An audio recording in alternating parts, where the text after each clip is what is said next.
देश भर के शमशान घाटों पर शवों का अंबार लग गया, जिसकी कुछ तस्वीरें महाराष्ट्र के उस्मानाबाद से सामने आई, जहां एक शमशान घाट पर एक साथ 19 शवों का अंतिम संस्कार कर दिया गया। ऐसा इसलिए क्योंकि वहां अंतिम संस्कार के लिए शवों की लाइन लगी हुई थी। कम वक्त में ज्यादा शवों को मिट्टी में विलीन करना था। कुछ इसी तरह के हालात गुजरात के सूरत में भी देखने को मिले, जहां एक शमशान घाट पर लगातार शवों का अंतिम संस्कार होने से लकड़ियों की कमी होने लगी। प्रमाण में लाशों અત્યારે આવે છે ને જલાવ લાકડાનો પણ મોટો ભાગનો સ્ટોક ખતમ થયો છે।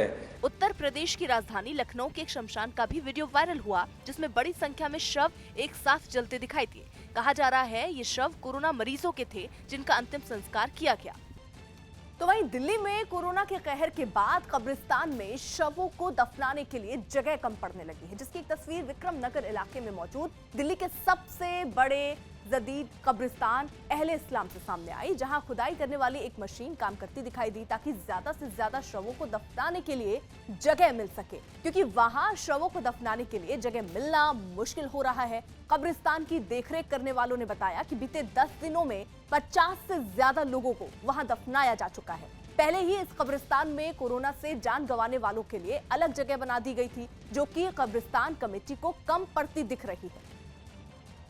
अभी हाल फिलहाल में तो मैं ये कहूँगा तकरीबन 200 लोगों की जगह है, बाकी जेसीबी अपना काम कर रही है, जगह बढ़ा रहे हैं। कोरोना वायरस ने देश के में सारे पुराने जो रिकॉर्ड है वो तोड़ दिए। एक दिन में सबसे ज्यादा मरीज मिलने के मामले में फिलहाल भारत के आसपास भी दुनिया का कोई देश नहीं है।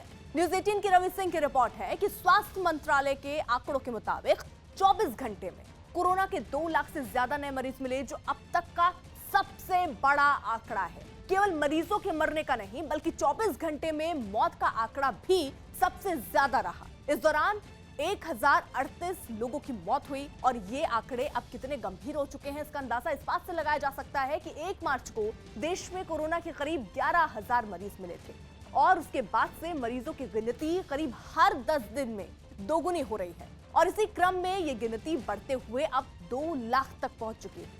भारत में अब कोरोना वायरस के मिले जो मरीज हैं उनकी कुल गिनती 1,40,00,000 पार कर चुकी है। पर मिलियन पॉपुलेशन के हिसाब से कोरोना के मरीज भारत में 10,000 के पार हो चुके हैं, जिसका मतलब ये हुआ कि हर 100 भारतीयों में 1 से ज्यादा लोग कोरोना पॉजिटिव हो चुके हैं। सौभाग्य की एक बात यह कि कोरोना से होने वाली मौतों के बाद शमशान घाटों और कब्रिस्तान में भीड़ बढ़ने लगी। मरने वालों के अंतिम संस्कार के लिए लोगों को घंटों इंतजार करना पड़ रहा है। वहीं कई शमशान घाटों के पास शव जलाने के लिए इस्तेमाल होने वाले सामान में भी कमी देखने को मिल रही है, जबकि मरीजों का आंकड़ा जो है वो हर दिन रिकॉर्ड तोड़ता जा रहा है। कोरोना के कहर से बेहाल महाराष्ट्र में सख्त कर्फ्यू के पहले दिन पुलिस वालों को भारी मशक्कत करनी पड़ी। सड़कों पर ट्रैफिक कम होने की जगह और ज्यादा बढ़ गया। कई अहम सड़कों पर कई किलोमीटर लंबा ट्रैफिक जाम लग गया, जिसकी बड़ी वजह रही पुलिस की चेकिंग। पुलिस वाले ये देखने के लिए तैनात रहे कि घरों से निकले लोग वाकई जरूरी सेवाओं से जुड़े लोग हैं या गैर जरूरी कारणों से घर से निकले हैं। वेस्टर्न एक्सप्रेसवे पर दहिसर चेक नाका के पास करीब 2 किलोमीटर लंबा ट्रैफिक जाम लग गया। मैं तस्वीर आपको दिखा रहा हूँ, ये वेस्टर्न एक्सप्रेस हाईवे की तस्वीरें हैं दहिसर चेक नाका के पास, जहाँ पर पुलिस वाले हर व्यक्ति को चेक कर रहे हैं कि क्या वो एसेंशियल सर्विसेज से जुड़े हैं। मुंबई की सीमाओं पर भी ट्रैफिक जाम की हालत ऐसी ही रही। मुंबई और ठाणे की सीमा पर भी गाड़ियों की लंबी कतार लगी रही। पुलिस ने 3 चरणों की चेकिंग के इंतजाम किए। हर गाड़ी को रुकवाकर दस्तावेजों की जांच की गई। शायद पुलिस को भी ये अंदाजा नहीं था कि कर्फ्यू लगने के बाद ट्रैफिक आम दिनों से भी ज्यादा हो जाएगा। इतना ट्रैफिक जो है आज, जब लॉकडाउन नहीं लगा था तब भी देखने को नहीं मिला था मुंबई में, लेकिन आज जिस तरह की तस्वीर नजर आई है ये बताने के लिए काफी है कि बड़ी संख्या में जो लोग हैं वो सड़कों पर निकले हैं। मुंबई के अंदर भी अहम जगहों पर इसी तरह की चेकिंग के इंतजाम किए गए। लोग भी जिस तरीके से जागरूक होना चाहिए उस तरीके से मुंबई में नहीं दिख रहे हैं। महाराष्ट्र में 1 मई तक सख्त कर्फ्यू लगाया गया है, जिसका मकसद कोरोना की चेन को तोड़ना है। सौभाग्य की एक बात यह है कि हमारी आदत हालात को समझने की बजाय भेड़चाल में शामिल होने की है। पैनिक शुरू करने में हमारा जवाब नहीं है। बस ये पता चला कि सरकार ने कर्फ्यू का ऐलान कर दिया और लोगों ने सब काम इसी वक्त निपटाने का फैसला कर लिया, जिसका असर ये हुआ कि सड़कों पर बेतहाशा ट्रैफिक जाम हो गया। ऐसे ही हालात रहे तो कोरोना पर लगाम तो लगने से रहा, सरकार को कर्फ्यू की अवधि जो है वो 15 दिन के बाद और बढ़ानी पड़ जाएगी, जिसका खमियाजा भी हमें ही भुगतना पड़ेगा। इसरो वैज्ञानिक नम्बी नारायण को जासूसी के फर्जी मामले में फंसाने के पीछे किसका हाथ था, इसकी जांच अब सीबीआई करेगी। न्यूज 18 के एहतशाम खान की रिपोर्ट है कि सुप्रीम कोर्ट की कमेटी की रिपोर्ट के आधार पर मामले की जांच जो है वो सीबीआई को से कराने का आदेश दिया गया है। सीबीआई को 3 महीने में ये जांच पूरी कर अपनी रिपोर्ट अदालत में सौंपनी होगी। साथ ही कोर्ट ने कमेटी की रिपोर्ट को भी गोपनीय रखने का आदेश दिया है और इस कमेटी की रिपोर्ट में अदालत ने पाया कि इसरो वैज्ञानिक नम्बी नारायण को जासूसी के फर्जी मामले में फंसाया गया था, जिसमें कुछ अधिकारियों के शामिल होने की भी बात कही जा रही है।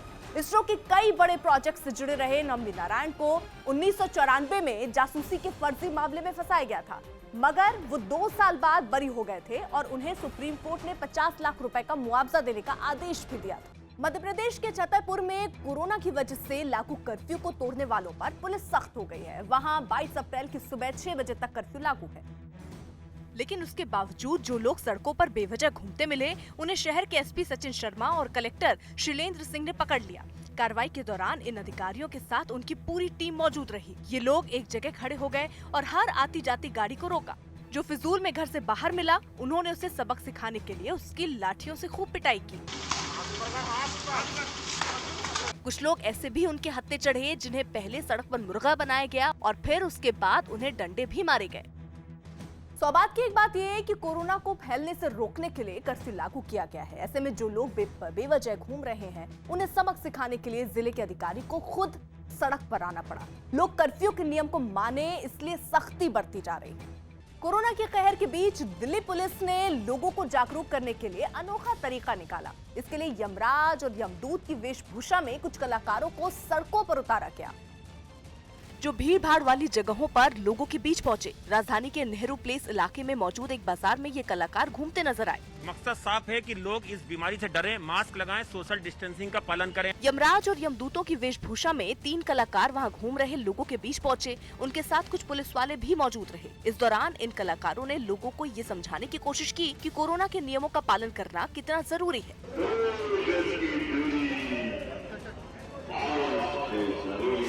इस अभियान की शुरुआत करने वाले साउथ ईस्ट जिले के डीसीपी ने ये साफ कर दिया कि कोरोना नियमों को जो नहीं मानेगा उसे बख्शा नहीं जाएगा। अवेयरनेस फैलाएंगे। अगर लोग कोई वायलेशन करते हैं तो यमराज के सामने ही उनका चालान भी होगा। बाजार में कलाकार पहुंचे तो लोगों ने उनकी तस्वीर अपने फोन में कैद कर ली, लेकिन ये कलाकार लगातार अपने काम में जुटे रहे।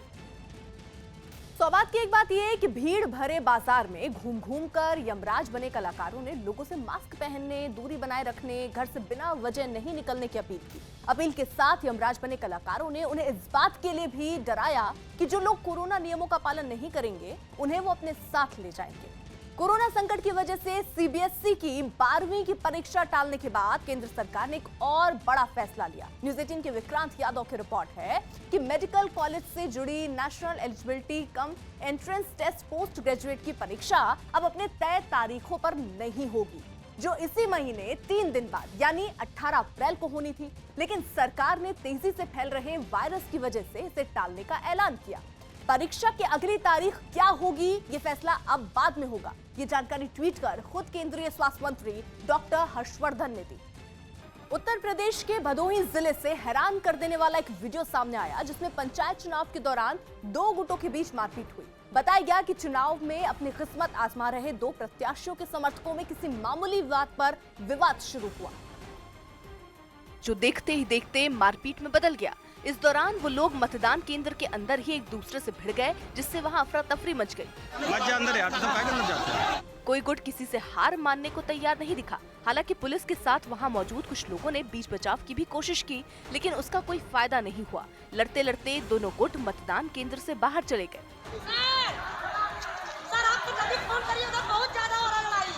हालात बिगड़ता देख वहां पुलिस के और जवानों को बुलाकर तैनात कर दिया गया, जिसके बाद यह हंगामा शांत हुआ और वोटिंग दोबारा शुरू कराई गई।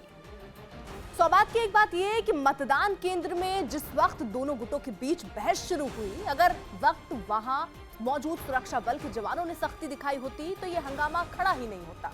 वहीं दोनों प्रत्याशियों के समर्थकों ने भी संयम नहीं बरता, जिसकी वजह से वहां वोट डालने पहुंचे दूसरे लोगों को भारी परेशानी उठानी पड़ी।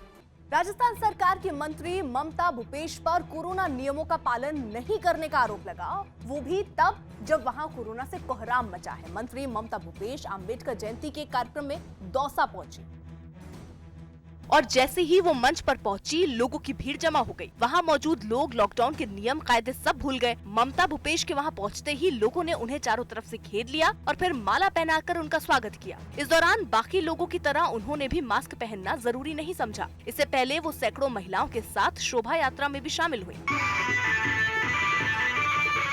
इसके बाद तो लोग और ज्यादा बेपरवाह हो गए। सभा की भीड़ में ज्यादातर लोगों के पास ना तो मास्क था और ना ही वहां बैठते वक्त उन लोगों ने एक दूसरे से जरूरी दूरी बनाई। इतना ही नहीं, जब मंत्री बाबा साहेब आम्बेडकर को श्रद्धांजलि देने पहुंची तो वहां भी लोगों में नियमों को ताक पर रखकर उनके पास पहुंचने की होड़ लगी रही। सौभाग्य की एक बात यह है कि राजस्थान में कोरोना की वजह से हालात बेहद खराब हैं। मरीजों की तादाद लगातार बढ़ रही है। दौसा के अस्पतालों में जो बिस्तरों की भारी किल्लत है, इसलिए वहां की सरकार ने भीड़ जमा करने पर सख्त पाबंदी लगाई है। लेकिन राजस्थान की मंत्री और उनके समर्थकों ने न तो सरकार के दिशा निर्देशों का पालन किया और न ही अपनी जिम्मेदारी ही निभाई। कोरोना के बढ़ते संकट के बीच दिल्ली में वीकेंड कर्फ्यू लगाने का ऐलान कर दिया गया। न्यूज़ 18 के विक्रांत यादव की खबर है कि दिल्ली में हर शुक्रवार रात 10 बजे से सोमवार सुबह 6 बजे तक वीकेंड कर्फ्यू रहेगा। इस दौरान जरूरी सेवाओं को इस कर्फ्यू से छूट मिलेगी, जिसके लिए पास जारी किए जाएंगे। वहीं शादियों पर भी रोक नहीं लगाई जाएगी, लेकिन उसके लिए भी कर्फ्यू पास लेना होगा। इसके साथ ही shopping, mall, gym, spa, auditorium को हफ्ते के 7 दिन अगले आदेश तक बंद रखने के निर्देश दिए गए हैं, जबकि सिनेमा हॉल 30% क्षमता के हिसाब से खुले रह सकते हैं। इसके अलावा रेस्टोरेंट में खाने पीने की पाबंदी लगाई गई है। हालांकि रेस्टोरेंट से खाना पैक कराकर घर मंगवाना हो सकता है। वहीं अलग अलग इलाकों में वीकेंड पर लगने वाले बाजार भी बारी बारी से खुलेंगे। ये कदम दिल्ली सरकार ने कोरोना की चेन तोड़ने के मकसद से उठाया। वीकेंड में अक्सर जो लोग निकलते हैं वो अपने एंटरटेनमेंट के लिए या दूसरी एक्टिविटीज़ के लिए निकलते हैं, जो कि कर्टेल की जा सकती है, जो कि जिसके ऊपर अंकुश लगाया जा सकता है। उससे बहुत ज़्यादा लोगों को दिक्कत नहीं होनी चाहिए।